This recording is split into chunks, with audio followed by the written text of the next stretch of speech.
Welcome back to Investing Talk Podcast. We're here to cut through the noise and get straight to what matters for your investment decisions. Today, we're taking a closer look at a company that's probably quite familiar to many of you, especially if you have furry friends at home, Chewy.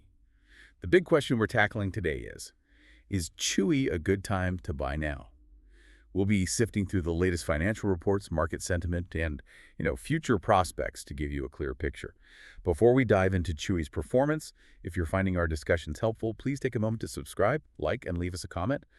And hey, if there's a specific company you'd like us to look into, let us know in the comments below. Absolutely. And this exploration into Chewy, it'll provide you with a comprehensive understanding of where the company stands today, helping you connect the dots between its operations and, well, its stock performance. We'll examine both the quantitative data and the qualitative factors shaping its outlook. Okay, let's get into it then. Chewy's recent performance. Their Q2 2025 earnings show some interesting trends. What did their revenue look like? Right, so for Q2 2025, net sales came in at $2.88 billion. That's an 8% increase year over year from $2.66 billion in Q2 2024. And for the first half of fiscal 25, net sales totaled $5.62 billion. So, it signifies consistent top-line growth. 8% growth. Okay, consistent. Beyond just sales, how did their profitability fare? We're looking at gross margin, net income, earnings per share here. Yeah, profitability actually saw some nice improvements. The Q2 2025 gross margin was 28.7%, which is up better than the 28.3% in the prior year. And net income, that was $36.6 million, quite a jump from $21.1 million in Q2 2024. Diluted EPS followed, up to $0.08 from 0.05 cents. So margins up, net income up significantly. What's driving that? Better efficiency? That's the connection, yeah. These improvements strongly suggest, better operational efficiency, managing costs, optimizing logistics, that kind of thing. Okay, so what does this all mean for their financial muscle? Let's check the balance sheet and cash flow. Are they sitting on a pile of cash or saddled with debt? Good question.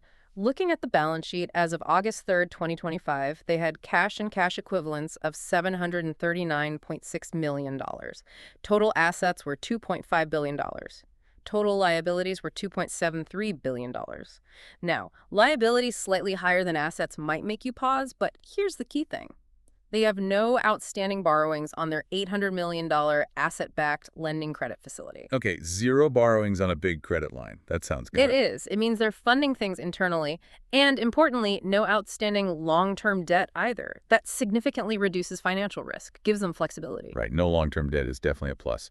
And cash flow from the business itself. Also positive. Net cash provided by operating activities for the first 26 weeks of FY25 was $192.8 million. So yeah, positive operating cash flow. They're generating cash from the core business. And they're also investing in themselves, right? Talk about those share repurchases. Exactly. Chewy executed $146.9 million in buybacks over the first half of 2025. And they still have authorization for about $360 million more. Usually that signals management feels the stock is undervalued. It's a vote of confidence. Okay, so financially profitable, growing, good cash position, no debt, buying back stock. Sounds pretty solid on paper. Moving beyond the numbers, though, where does Chewy stand in the competitive arena? It's a big player, but it's not alone. Definitely not alone. Chewy is positioned as a top U.S. pure-play online retailer for pet products. That focus is a strength. But yeah, competition is fierce. You've got the giants like Amazon, Petco, Walmart, all competing hard in e-commerce and especially in the subscription space. That pure-play focus seems key. What are Chewy's core strengths, the things that give it an edge? Well, two things really stand out. High customer retention and those incredibly strong AutoShip subscription programs. In Q2, AutoShip actually reached a new record. 83% of revenue came from that. That's huge recurring revenue. 83%. Wow. Yeah, it's impressive stickiness. Plus, active users jumped 4.5% to 21 million, and their Chewy Plus membership is gaining traction, with those members tending to spend more. So you combine that loyalty, the subscription base, their fulfillment network, that builds a pretty decent competitive moat. Okay, that AutoShip number is really something. But even with those strengths, what are the pressures? No business operates in a vacuum right here. Absolutely right. Challenges exist. Persistent price-based competition is a big one. It can always squeeze margins. They also need ongoing heavy investment in logistics to keep that delivery promise. And, customer switching costs aren't super high. You can buy pet food anywhere. Plus, the broad availability of similar products limits their pricing power to some extent. It's a constant balancing act. Got it. Constant pressure on price and needing to invest. Sure. Now let's talk about the stock itself. What has the price action been telling us about investor sentiment lately? Okay, looking at the chart, from roughly August 1st to September 10th, 2025, the stock traded mostly between $40 and $45. It closed at $42.31 on September 5th. Near-term support seems to be around that $38 to $40 level, with resistance maybe up at $46 to $48, kind of range-bound recently. And technical indicators, moving averages, RSI, that sort of thing. Yeah, the price is trading just slightly above its 50-day moving average, which was around $41, but it's still below its 200-day moving average, near $47. That kind of setup often suggests a neutral to maybe slightly bearish longer-term trend, no strong upward momentum signal there. And the 14-day RSI, it was around 52 to 57. That's pretty neutral, not indicating strong overbought or oversold condition. So technically, kind of a mixed picture, maybe leaning a bit cautious longer term. It sounds like a mixed bag. Now, what about the immediate reaction to their latest earnings report? You said the numbers were strong, but what happened with the stock price? And how are analysts viewing the company now? Yes. This is where it gets interesting. So, Chewy reported robust Q2 results, right? Net sales grew 8.6% year over year to $3.1 billion. Gross margin improved to 30.4%. Net income was solid at $62 million. Good numbers. But the stock price plunged 14.3% right after the earnings on September 10th. 14% drop after good results. Why? It's a classic case of expectations. The results, while strong, just didn't meet the hyper-elevated expectations that had built up. The stock had already rallied almost 18% before the report, partly because some analysts upgraded it right beforehand. So it seems like a buy the rumor, sell the news situation. Good wasn't good enough compared to the hype. Right, the expectations game. That's crucial. So what are analysts saying now, post-earnings? Any insider moves? Analyst ratings are a bit mixed. Morgan Stanley stayed at equal weight. JP Morgan kept their overweight. But Barclays actually downgraded to equal weight, so some caution creeping in there. There was also a routine insider sale, about 8,700 shares on September 10th. Pretty small, generally not considered significant, just typical executive liquidity. Okay. Looking ahead then, what events or developments could really move Chewy's stock, short-term and longer-term picture? Sure. Short-term catalyst to watch would be the Q3 2025 earnings release, probably early December. Also, things like ETF rebalancing in October that can cause buying or selling pressure. Holiday sales reports in November are always important for retail, and we'll likely get updates on institutional holdings in November and maybe more details on Chewy plus membership growth in December. All those could shift sentiment. And the bigger picture, long-term drivers. Longer term, the expansion into Chewy Health veterinary services, prescription meds, that's potentially huge. Higher margins, recurring revenue, making them more of a full-service pet care company.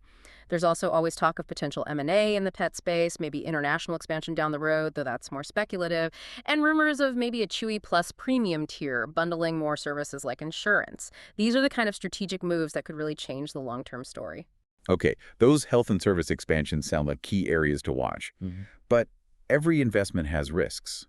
What should we be mindful of with Chewy specifically?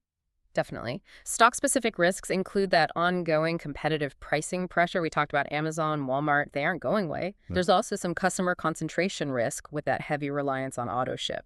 If loyalty slips, it hurts. And of course, legal and regulatory risks around data privacy, logistics, and especially compliance for their pet pharmacy business as it grows. And beyond Chewy itself, market or sector risks. Yeah, broader market risks apply. E-commerce in general can be volatile depending on the economy. While pet spending is usually pretty resilient, people still feed their pets in a downturn. A major recession could still impact overall consumer spending.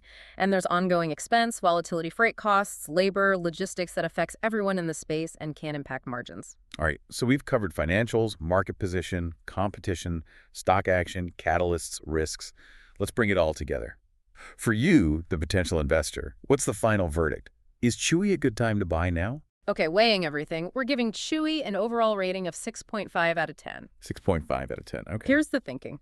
On the plus side, it's profitable, has a strong brand, solid liquidity, no net debt, and they're buying back shares. Those are definite positives. Right, the fundamentals look pretty good. But the negatives are there too. Growth has moderated compared to the boom years. Margin pressure from competition is real and ongoing. The technical trend is kind of neutral to slightly bearish, not showing strong buy signals right now. And, maybe most importantly, the current valuation doesn't seem to have a clear, compelling near-term catalyst for significant upside. It might just tread water for a bit. So a 6.5 reflects that balance between solid fundamentals and those headwinds or lack of immediate catalysts. What kind of investor might find this appealing then? And who should be more cautious? I'd say Chewy looks better suited for long-term investors who are looking for stable, moderate growth and are comfortable holding through potential market dips. Patience might be needed. For short-term speculative trading, it seems less compelling right now. The recent price action and lack of obvious near-term drivers suggest it might be better for range trading or maybe swing trades, but maybe not for expecting a quick breakout. That makes sense. It's a solid company, but maybe not a screaming buy for quick gains right this second. This raises an important question for you to consider. In a world of evolving consumer loyalty and increasing competition, how much value do you place on a company's ability to innovate and expand into new, higher-margin areas like pet healthcare versus its current, more moderate growth trajectory? Something to think about. And just a reminder, all the figures and claims discussed today are sourced directly from Chewy's SEC filings and official investor communications as of September 2025. This information is for research purposes only. It's not investment advice. Please do your own homework. Absolutely. Thank you for joining us on Investing Talk podcast. We hope this look at Chewy has provided you with some valuable insights. Until next time, stay informed and make smart choices.